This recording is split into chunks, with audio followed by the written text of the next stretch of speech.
Bonjour, je vais voir avec vous comment trouver le projeté orthogonal d'un point sur un plan. Alors je prends comme exemple le plan P, l'équation comme ceci, et un point A. Dans un premier temps, déjà ce qu'il faut faire, c'est vérifier que le point A n'appartient pas au plan P. Bien sûr, s'il appartient au plan P, sa projection orthogonale, c'est le point lui-même. Donc vous remplacez x par 2, y par 5 et z par moins 1. On trouve 2, moins 10, moins 3. On trouve moins 11, moins 27. On trouve moins 28. Donc on voit que c'est différents de 0. Alors, une fois qu'on a vérifié ça, ce que l'on fait, c'est qu'on va écrire un vecteur normal au plan P.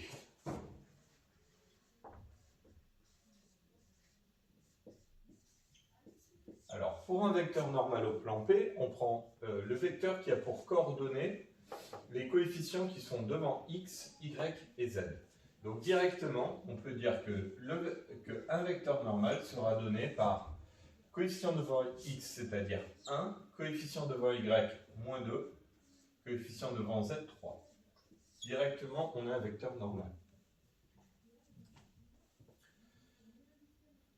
Ensuite, ce que l'on fait, c'est qu'on trouve l'équation paramétrique de la droite qui passe par A et qui est perpendiculaire au plan P. Alors pour ceci, en fait, on a un point de la droite et on a un vecteur directeur. Donc, si j'écris delta, la droite perpendiculaire au plan P passant par A, je peux directement, si je connais en fait un vecteur directeur et si je connais un point, je peux directement trouver son équation paramétrique. Alors, son équation paramétrique va s'écrire, alors pour son abscisse, ça sera l'abscisse du point A, donc 2, plus t fois la première coordonnée du vecteur normal. Donc le premier, ça fait 1 fois t. Pour l'ordonnée, ça sera la deuxième coordonnée du point, donc 5, plus la deuxième coordonnée de n fois t, donc moins 2t.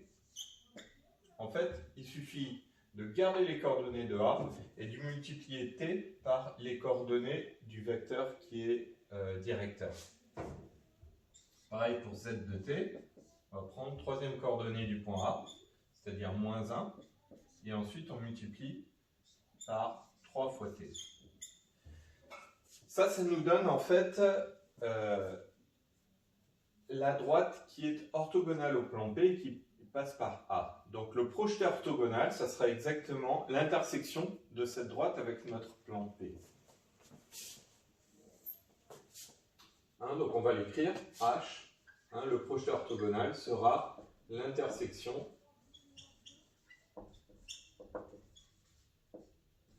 de delta et de P.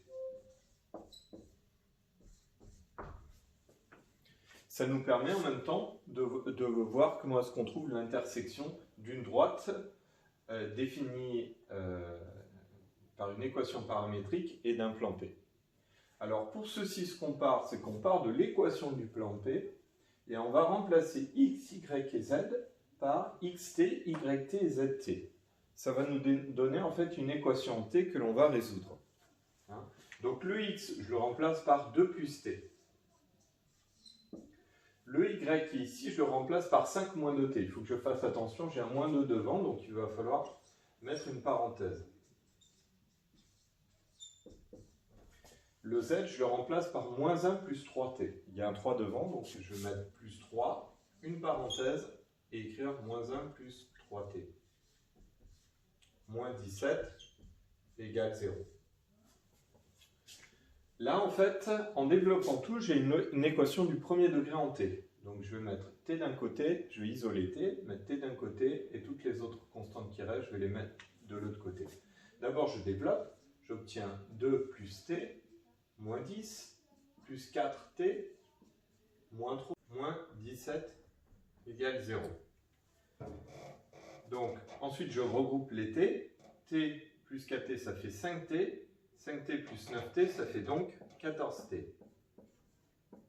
la constante. 9 moins 10, 2 moins 10, ça fait moins 8. Moins 8 moins 3, moins 11. Moins 11 moins 17, moins 28. Égale 0. La constante, je la mets de l'autre côté, elle devient 28. J'aurai donc 14t qui est égal à 28. Et donc, j'en déduis la valeur de t qui est égale à 28 sur 14. Hein, ça me donne 2. Voilà. Une fois que j'ai la valeur de t, il suffit simplement de remplacer dans l'équation paramétrique. Et à ce moment-là, j'aurai les coordonnées du point H. Donc je peux le faire directement. Hein, je peux mettre H. Et ici, tout simplement, je remplace t par 2. 2 plus 2, ça fait 4 pour la première coordonnée. Pour la deuxième coordonnée, j'aurai 5 moins 2 fois 2, donc j'aurai 5 moins 4, donc j'aurai moins 1. Et pour la troisième coordonnée, j'aurai moins 1 plus 6t. Donc ça fait 5. Voilà. Ce que je peux faire aussi dans un deuxième temps, c'est vérifier que ce point-là, qui est la projetée orthogonale, vérifie bien l'équation du plan P. Ok ? Alors je remplace x par 4, donc ça me fait 4 plus 2, plus 15, 4.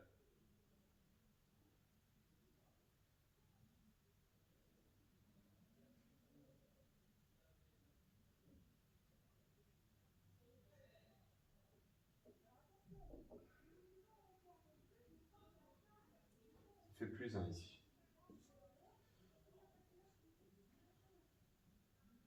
Je me suis trompé, hein. Ça fait 5 moins 4, ça fait plus 1.